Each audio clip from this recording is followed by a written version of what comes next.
This call is now being recorded. Welcome to Kidmissing Radio. I'm your host, Angelina Wilson. Today I'm talking to Lisa Davidson. She is the sister of Brenda Sue Davidson, who was just 13 years old when she disappeared on the 4th of March, 1974 from Woodbridge, Virginia. She was 5 feet 7 inches tall and 135 pounds. Is that correct? Yes. She was wearing a denim jacket with a fur collar. That's what my mother told me. Can you take us back to that day and tell us about, I know you were only 7, but tell us about your sister's disappearance and what you subsequently learned. Okay. Brenda was my oldest sister, and I was only 7, and I'm not really sure what led up to that evening, but in the evening time on March 4th, and I really can't say March 4th because I was only 7. I didn't know days back then, but afterwards. But I was going down the hallway because we lived in a mobile home park at Gleaton's Mobile Home Trailer Park in Woodbridge, Virginia, and it was a 4-bedroom mobile home. My dad had made a 3-bedroom into a 4-bedroom because there was 5 of us in the home. And me and my brother shared a room, and I had the bottom bunk and he had the top bunk. And I'm going down the hallway, and my dad is on his knees crying and sobbing on my bed, saying, "My baby's gone, my baby's gone." And that really sticks with me because that's the first time and probably the only time I've ever seen my dad cry. And I didn't quite understand what was going on. Yeah. So I remember the elderly lady that lived across the street from us that my mom was good friends with took me and my brother to her house. Now, I don't remember if we came back home that night or the next morning. I just remember my dad crying. And then it's like years later, I start asking questions about my sister. So I just, it jumps ahead, our family life. I had 2 other older sisters. They were a year apart. Brenda was 1960. Barbara Jean was 61 and Janet Lynn was 62.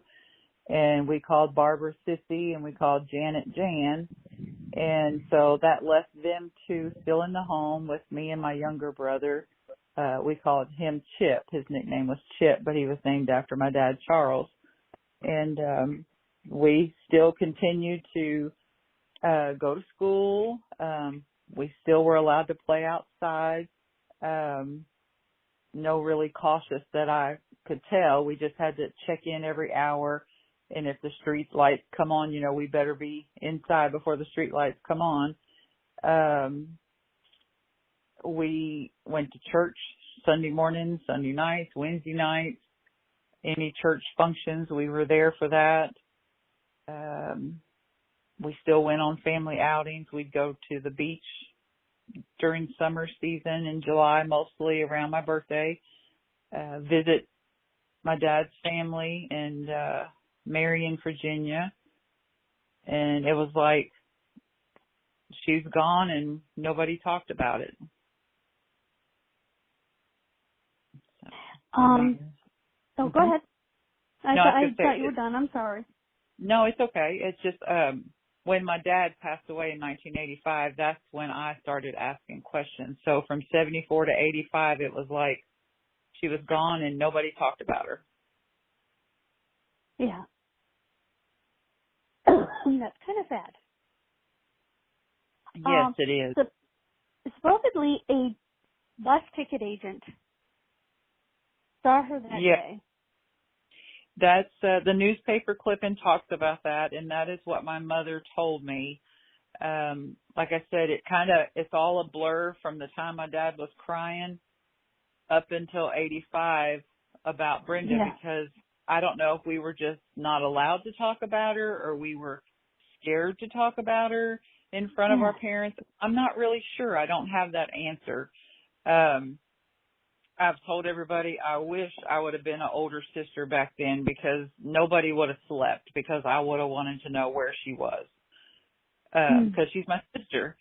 And so when my dad passed away in 1985, January of 1985, we had a landline phone. And back then, if somebody called you and they didn't hang up, you wouldn't get a dial tone. And so we kept getting these phone calls, and my mom and my two other older sisters, Jan and Sissy, they were like, you know, Brenda, if this is you, it's okay. Dad's passed away. You can come home. And that's what hit me to start asking questions to my mom, like, Yeah. what do you mean? You think this is Brenda? Well, where's she been all this time? And my mom had told me that she had got up March 4th that Monday to go to school, and she had to iron a shirt to wear to school, and the ironing board and the iron was kept in my mom's bedroom closet. And so she went in there to iron a shirt, and while she was in there, she took $100 out of my dad's wallet. And how my mom said they figured that out is she put it back in the wrong back pocket. And so my dad kept it in a certain pocket, so it wasn't. And so he checked it, I guess. I don't know. All I have is what my mother's told me. Yeah. And, of course, she has passed away now, too. But she said Brenda had went to school, and while she was at school, her and two boys walked her halfway to the Greyhound bus station, and she rode the bus to school. So she didn't complete the day of school. Yes, and I have no records. There's no records if she was even in school that day, and I've asked my two older sisters, can you honestly think back and remember that she was in school that day? And at one point, my other sister, Sissy, told me, she's like, I remember Brenda coming to me at school. It was in a breezeway. We had a breezeway. It was a separate building, and you walk through, and they called it a breezeway because you go outside one door and you walk down the sidewalk and go in another door for, I think, science and social studies was in that building because I went to the same school myself when I got older. But Sissy We said, had something like that, only it was a glass hallway, like bridge between two sections of the school. This was open, and it was woods and fields down the hill when you come out that breezeway. I'm sure other kids have skipped school and went down in there. I'm pretty sure. But my sister Sissy says she came to me and said she was leaving, but I didn't think nothing about it. And so, but the story my mother told me was that Brenda had two boys walk her halfway to the bus station, and the Greyhound bus station was on Route 1, not far from the school, and that the attendant that was working that day remembers Brenda, and she remembers her buying a ticket, but she does not remember where the ticket was to or if Brenda even got on the bus. But the thing that was a red flag to me that my mother said was that the attendant had to close the bus station and run some errands, and she didn't want to leave Brenda there by herself, so she took Brenda with her to run these errands. And I thought, well, she don't know if she got on the bus, and she don't know where the ticket was to, but yet she was concerned enough that she didn't want to leave her by herself there, that she should have called, the police then and say, I have this young girl here. She should be in school. Yeah. I mean, even though Brenda looked older, she really did look older than what she was. She was 13. And 4 days before turning 14, but even her pictures that I have, she could pass for 16, easily, because she just looked older. And so Mom said when school was over, Brenda didn't come home. So I'm assuming there was a police report filed because Mother told me that the police officer ruled her as a runaway and that she come back home eventually, and pretty much my mom was unfit. So, and that's where it went from there, and case closed. Nobody talked about it, and that's not the case. She didn't come home. And your parents got rid of all of her belongings?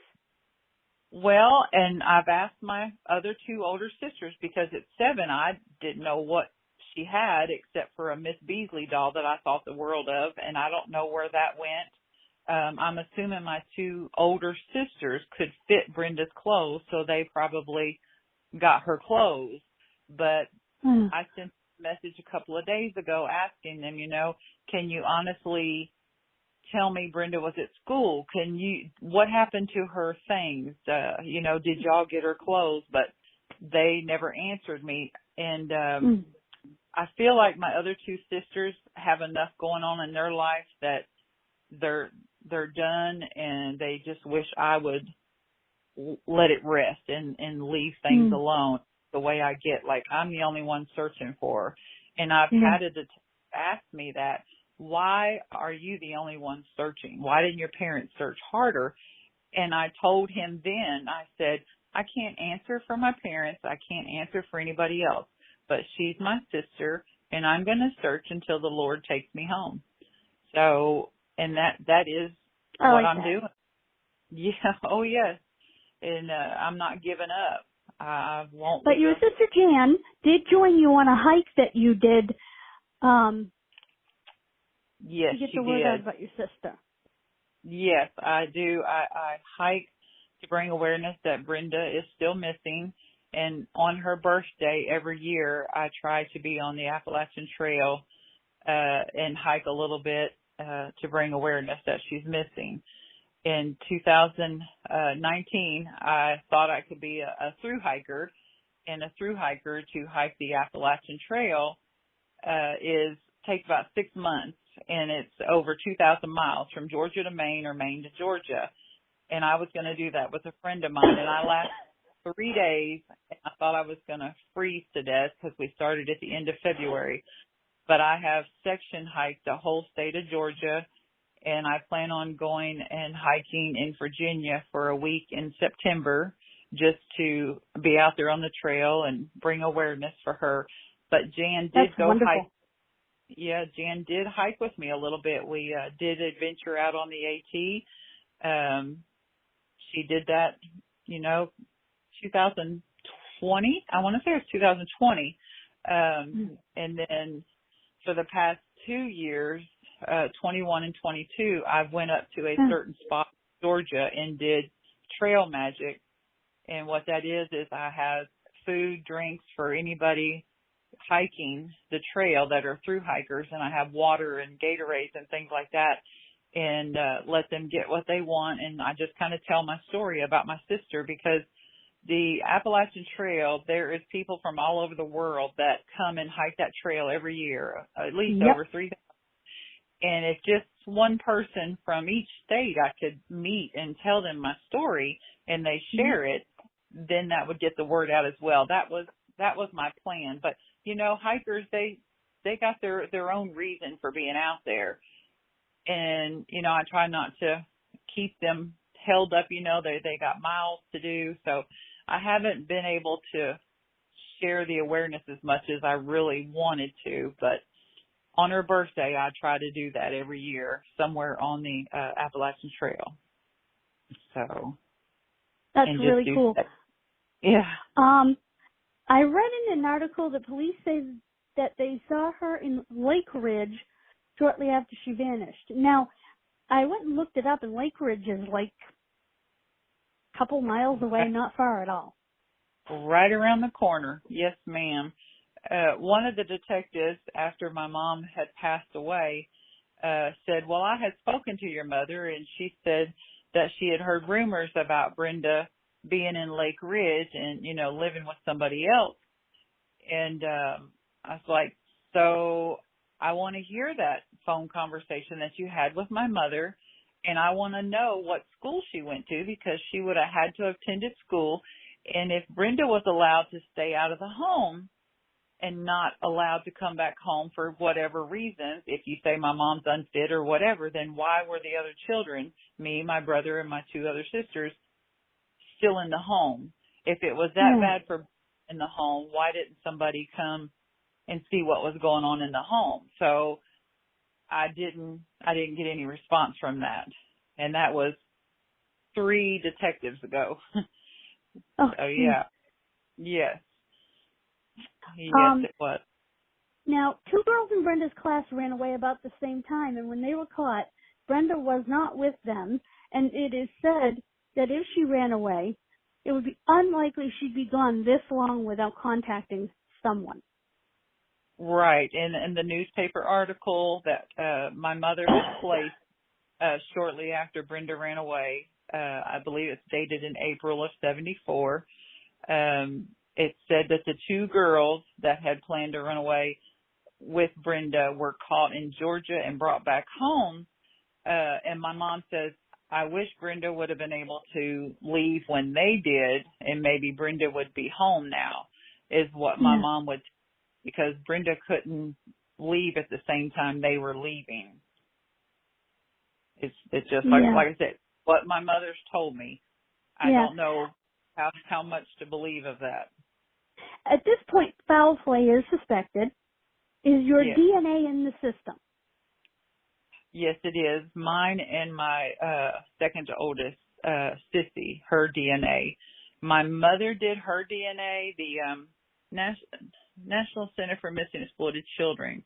I had a caseworker, and she's the one that set it up for me to do my DNA. I did mine in November of 2013, I want to say. It was around that time. I've had it in the system for a while, and then I took my mom to get hers done at her local police station in Sylva, North Carolina, and for some reason it never made it to the destination. So when my mom passed away in 2015, she was cremated, and the caseworker reached out to me and said, hey, do you have someone else that we can use their DNA? And to make light of it, because I'm angry at this point. I'm not, it's just, I was like, so what are you trying to tell me, that my dad's the milkman? And so I didn't know they had lost my mom's DNA. So anyway, my sister Sissy went and did her DNA, and so mine and her are there. So if there's any Jane Does, they could run it through the database. Yeah. If there's a match. And then I've also done my ancestry DNA, and I have a cousin and a friend that's keeping track of that. So if there's any matches, strong matches, we could hopefully research those and find out. Yes, I did mine, and I have uploaded mine to GEDmatch and FTDNA so that they can be used, and you can also do that. And anyone listening can do that. If you get your DNA done through Ancestry or 23andMe or whatever, upload it there. It's free. Upload it to MyHeritage. Again, it's free to upload your DNA to a ton of places. And it helps. Once you get it. Absolutely. If Brenda was out there, maybe she's out there living happily and doesn't want anything to do with us. That's the bright way of looking at it. And she has children. Maybe they're searching for other relatives. Exactly. And then it would match up with me, is my hopes on that. Exactly. So, and when I did mine, aside from figuring out exactly who my father's grandmother was, because she was a foundling from Ireland, I also hoped that I would find my own sister. Yes. Which I did, but not through DNA. I did through a search angel and through my sister's aunt. But I did find her. So, that's wonderful. Yeah, that is but she doesn't talk to me, but at least I found her. And when I saw her picture, I about hit the floor. I'm like, holy cow, yeah, we share that. One of those. Yeah, it is a good thing to do. Anybody that hasn't done the ancestry DNA and you want to know about your family history, it's confusing. You'd be amazed. Yeah. I think some people are afraid to do it because they don't know what skeleton might jump out at them, but yeah, there could be some skeletons in the closet, that's for sure. That's funny. But personally, I would like someone to come forward. Whatever they know, I just want And closure. think of all the cousins you'll find, you know? Yeah. So. Yeah. Definitely. So Mm-hmm. I just keep pushing on and keep turning rocks over, hoping to find answers. Yeah. But And yeah. And by the way, if you have any information about this case, you can call the Prince William County Service Department at 1-703-792-7000. yeah. And her sister also has a Facebook page.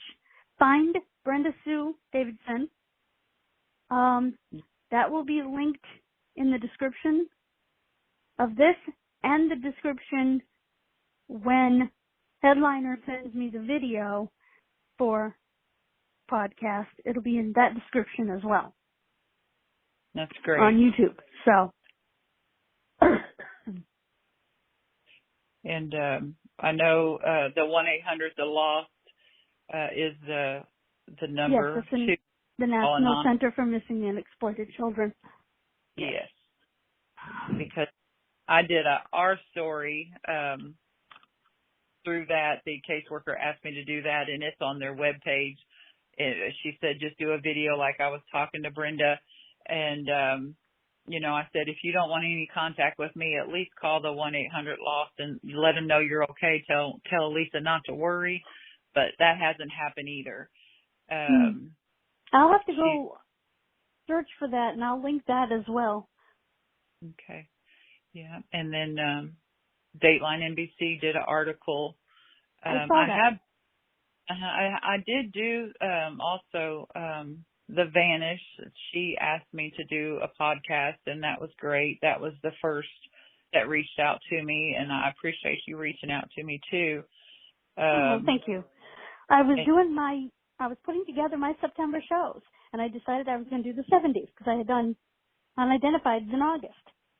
And your sister was the first one I came across, and I saw your page on Facebook, and I said, I'm going to reach out and see if she'll do my show. Everybody else I've reached out to lately just doesn't reach back, and you reached right back. And I was thrilled. I just want to know. I mean, I might not get the answer of what happened, but just like I said, closure and bring Brenda home is what I'm hoping. Yes. Excuse me. That's what we're all hoping for. Yes. And I'm glad that DNA is in the system, because that means, like you said, if, God forbid, she's unidentified somewhere, Right. Yeah. So I'm glad that's something they could do, because I wouldn't even have a clue how to go about it. I have a couple of girls or ladies in Virginia that have walked me through several things, because I didn't even know the National Center for Missing and Exploited Children could help me. And they're like, you need to call. And so I did in 2013, and they helped me, because back in 85, I was almost turning 17. And my dad passed away. And so I was 17 when I started asking questions. And then my mom and brother moved to Marion, Virginia, to start a new life after my dad passed away. And then I moved. So how much younger than you is your brother? 3 years. 3 years. So he don't remember anything, but. Nah, he was only 4. Yeah, my brother, he wasn't quite 4. He was going to turn 4 in July, and she left in March. So still 3, but almost 4, 3.5. If the little ones, tell you that, you can't forget that half. But no, it doesn't matter. Nobody ever talked to anybody back in 74. Brenda's friends, that she went to school with. One of the guys. Nobody questioned us about her. We just thought, she was grounded and couldn't come out, because that's what my dad would do. He'd ground us, and we couldn't come out of the house or couldn't leave the yard. And they never talked to the guys that walked her to the bus station. No, I think I was the first one that spoke with them, and they said they never walked her to the bus station. So I don't know where that came in. That's what I said. I only have It what was my in mother. an article. Yeah, I read Yeah. it in an article. Yeah. Yeah. And so they say they didn't.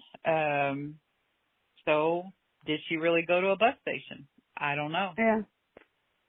Well, the bus attendant's story seems just so wonky. Yes. Yeah, if that was a real story, yeah. Right. Right. And just, the detective now that's working the cold case, she's the one that finally spoke to my sisters and my brother over the phone.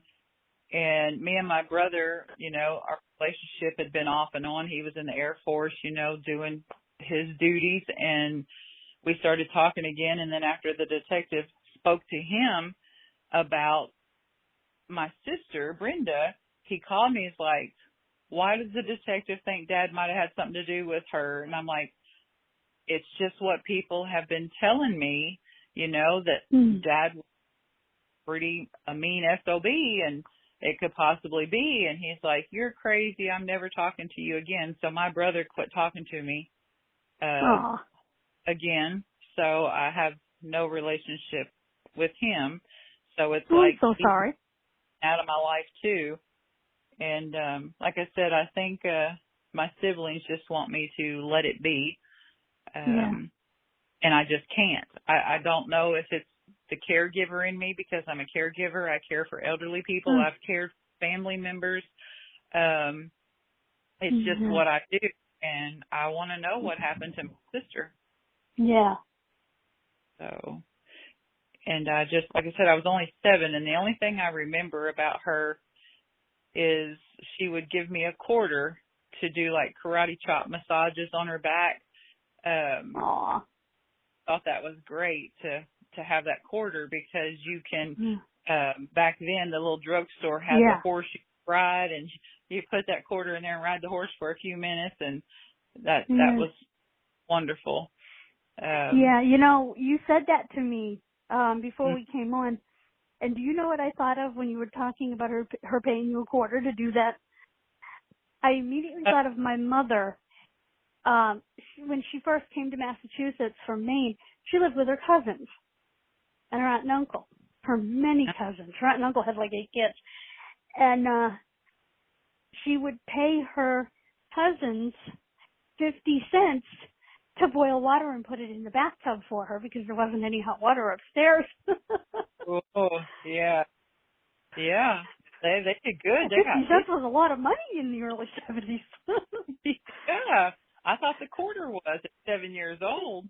So yeah, exactly. Yeah. So you said that, and that was the first thing that popped into my head when you said that when we were talking prior to the show. I said, I've got to tell her that because that's so reminding. Yeah, the quarters come in handy. Yeah, absolutely. Yeah. So, but I just remember that, and I remember the Beasley doll. But other than that, I could see her. Yeah, and for those who go ahead, sorry. Oh, it's okay. I was just going to explain who Miss Beasley was for those who don't know. Yeah, go ahead. I was getting a call, and I think it was cutting you off, and I wanted it to quit. I don't want to push any buttons and wind up hanging up on you. So that's why it has split a couple of times. Okay. Yeah. Thought I was interrupting you, but it split a couple of times because it was beeping.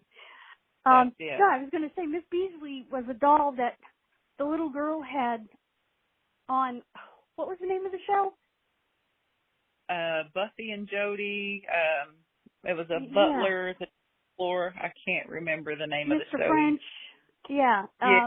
But it was the little girl's Buffy's doll. Yes.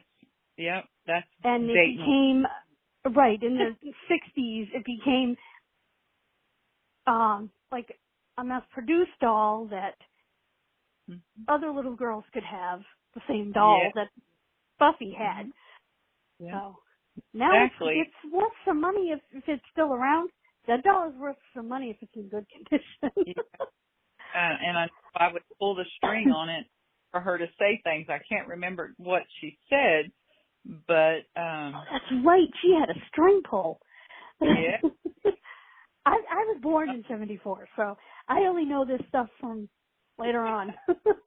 Yeah, Beasley doll. And my oldest daughter found one and gave it to me as a gift. Now the voice box doesn't, and I'm not sure if it can be fixed, but I do have a Miss Beasley doll, but it's not Brenda's, but it reminds me of her. So I just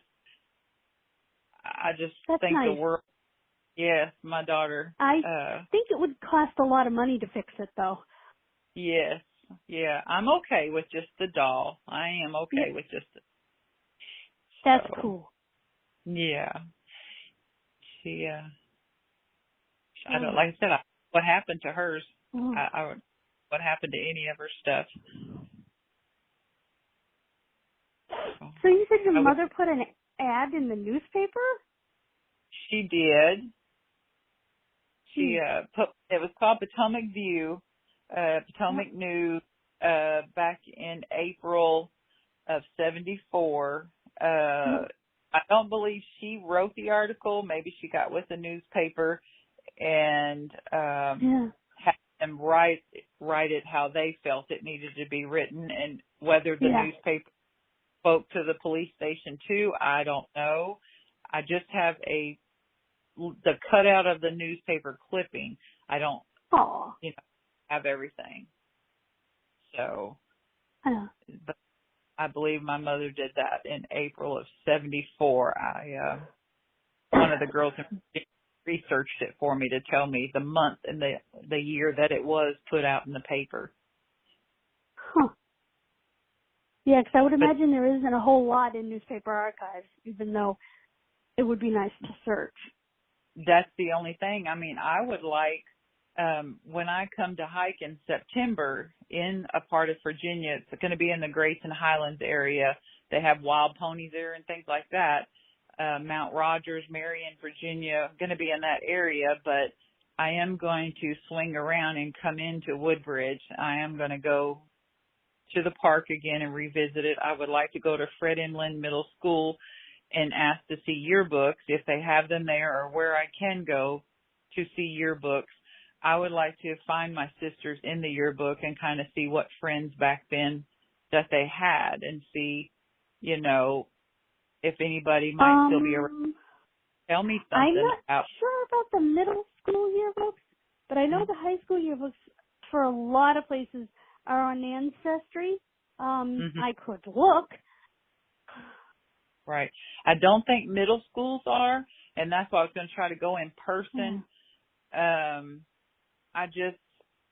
haven't been to the school. I did call once and left a voicemail that I was calling and asking, about her attendance record, things like that. But then the now kind of took over, and I'm not sure what all she's done, because with her being an open cold case, they can't tell me anything. And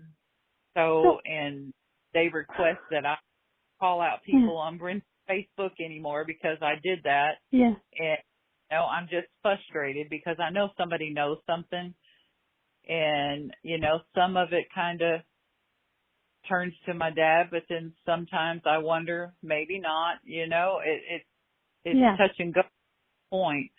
I just know that she was 13, and there's no way a 13-year-old could have survived out there on her own. There's no way. Somebody had to help her, or something off happened, and I don't want to know if she had to suffer, if it was anything like that. That just kills me. Because she was 13, and like I tell people too, when I did the ancestry, I was like these women that have been held captive, what if that was the case and she has been held captive and thinks nobody's searching for her? I think people are afraid, even in your family, of something coming out that they don't want to get out, whether it's abuse of a more intimate nature, or whether it's abuse period, or whether it's the disease of alcoholism, or whatever it is someone is maybe ashamed of. Right. You know what I mean? And that's what I told the detective too. I said, talk to my siblings. They might tell you something that they didn't want to tell me. They don't want me to know. Yeah. And she can't tell me what conversations they had either. That is all between. That's fine. I'm okay with that. But it took how many years for somebody to finally talk to them? So that's why I'm angry. And I think the detective now that is working the case, she has been the one that has done the most. And yes, and thank you to her for giving us the right telephone number. Yes, you see, it didn't even have the right number. All these years, I even have a couple of shirts that I hike with that has the wrong number on it now. So, yeah, it's frustrating because, being 7, no, I couldn't do anything and not sure what I could have done. Was I afraid of my dad? Yeah, I think I was because, like I've told other people that's wanted to hear my story, I was pregnant in grade and I didn't get to finish high school, and I'm telling on myself, and I don't care because I'm proud of who I've become. I didn't get a high school diploma, and I was pregnant through my whole 10th grade, but I didn't tell my dad. My dad had lung cancer and was sick and in and out of the hospital, and I didn't want him to know I was pregnant because my sister Brenda's gone. My sister Sissy ran away several times and would come back home. One time my mom told her, don't let the door hit you where the good Lord splits you, because she'd come and go. And then Jan wound up pregnant in her high school years, and she did 11th and 12th grade together, and Mom kept her daughter and took her to work with her every day so Jan could finish high school. And then I get pregnant, and my mom's like, well, I hope the dad's got room for you, I can't help you. But she did take me to doctor's appointments and things like that, and I wind up staying at home. But my dad passed away shortly after that. She was born in 83. He was sick. And daggone if I didn't go get pregnant again and have another child in February of 85, like a week after my dad passed away. So I had 2 girls at home, no high school diploma. I was babysitting for money.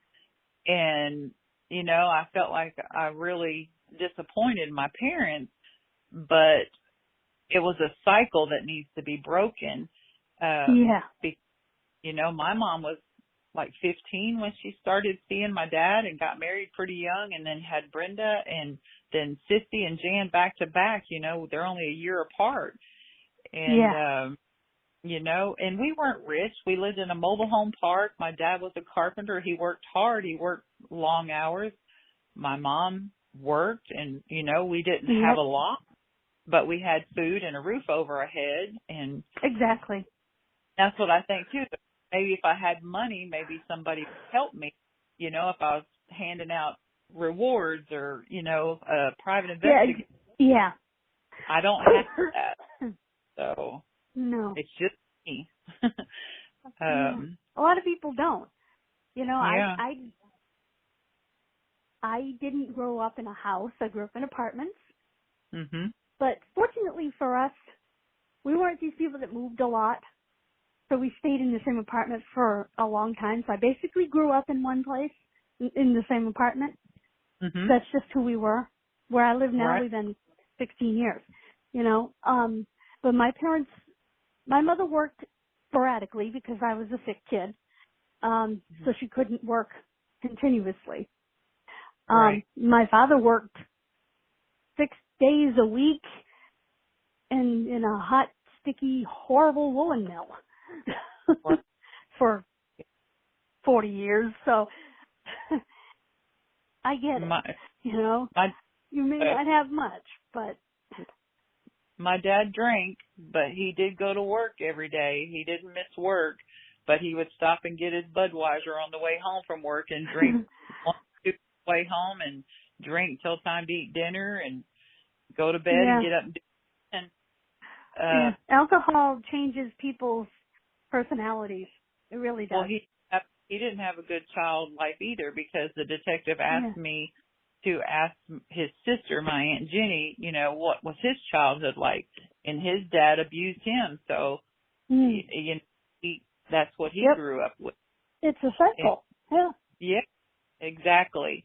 And I See, just my father finished. grew up exactly the same way, with a drunken, abusive father, and Mhm. he drank up until I was 5 years old. So over 38 years when he died. That's something to be proud of. Yeah. But like Yeah. you said, never missed a day of work. You know, Mm-mm. always worked, was a complete workaholic even when he was even sober. And, Yeah. you know, that's why I loved it, because I lived in the center of town, so I could hear because they would blow the fire whistle at noon every Saturday. And I knew that meant Daddy was coming home. Because he worked Yeah. every day, including Saturday, but Saturday till noon. So when the noon whistle Right. blew for the fire department, I knew that meant Dad was coming home from the mill. Yeah. So, So but we would I race just each other, because he would get out of work at the same time I would get out of school. So I'd be okay. running down the hill and he'd be driving, because we worked right here in the same town. And Mhm. we'd race each other and see who got home first. Or Just to yeah, play, my you know. dad worked up in the Washington D.C. area, Fairfax, Alexandria. One of his bosses' name was Andy God, and I always thought that was neat that he had the last name God. Oh, geez. But That is kind of yeah, cool. yeah. I don't know if he's still around, but if you have a family member of Andy God, my dad worked for him, and Mhm. he had a condo in Ocean City, Maryland, so we got to go there once for the summer, so that was neat. We had to go, I believe, if my memory serves me correct, it's a Chesapeake Bay Bridge where it goes underwater. I believe you take that bridge to get to Ocean City, Maryland. I could be wrong. I have Oh, not wow. been in forever. I don't know. I'll But have to ask my friend. She went last summer, actually. But I know that's the name of the bridge, but I'm not sure if we took that bridge to get to Ocean City or if we took that bridge to get to another beach. But my one of my daughters says, I want to go on that bridge, Mom. So yeah. This call Hello. is now being recorded. I am so What sorry happened? that people calling me. I should have put my phone on hold for people calling me. I'm so sorry if that messed up your program No, it's there. okay. I hit 4 Okay. again, and I can Okay. just put it together. Oh, my Thank gosh. you. I'll just upload both pieces. That's all. I was trying to hit the decline because I didn't want it to cut me Yeah. out, and my fat finger just messed it up, so I do apologize. Oh, it's okay. Any other time I'm at home and nobody calls. Yeah. Oh, yeah. So, I get calls all times from yeah. all sorts of scams, including I love the ones that call me and talk to me in, I don't know if it's Chinese, Korean, I just know it's an Asian language. Wow. And I'm listening to it going, or I'll get voicemails in in an Asian language, like I'm Chinese, Korean, something like that, and I listen to it and I go, I'm supposed to have any idea what this person said. Delete. So, Wow. I've and get I was just going several to say to you, spam thank calls. you for making her real to us, you know, the Miss Beasley story and the story about the quarters, and, you know, I think that helps people, and That's all I thank you so have. much. I have Yeah. pictures of her and her Yep, best and her friend. pictures will be Yeah. in the Yeah. video. It'll be the first one for the month of September. So if you guys want to see pictures, they'll be there. Okay. I'm going to upload this right after we talk, and I want to thank you so much for doing this. I usually end off by asking the person if she is by chance listening or hears this. Is there anything you'd like to say to her? Okay. Yeah, I would love to let her know that I love her and I miss her, and I just want to know she's okay. I don't know what happened. I was too young, and if something was going on in the home that you felt you couldn't stay, I totally get it. I get it. But I'm your sister, and I miss you, and I want to know you're okay if you're out there. So Very well said. Thank you. Thank you I mean, so much for taking the time to join me. Thank you. I know you have a busy schedule with your caretaking. I know you work a million hours, and I appreciate it. Yes, you are welcome, and thank you for contacting me. You're very welcome. Have Okay. a wonderful rest of your day, and everyone listening, have a wonderful rest of yours, and God bless you. Thank you so much. Thank you. And I will go upload. You're All very right. welcome. Bye-bye. All right. Bye-bye.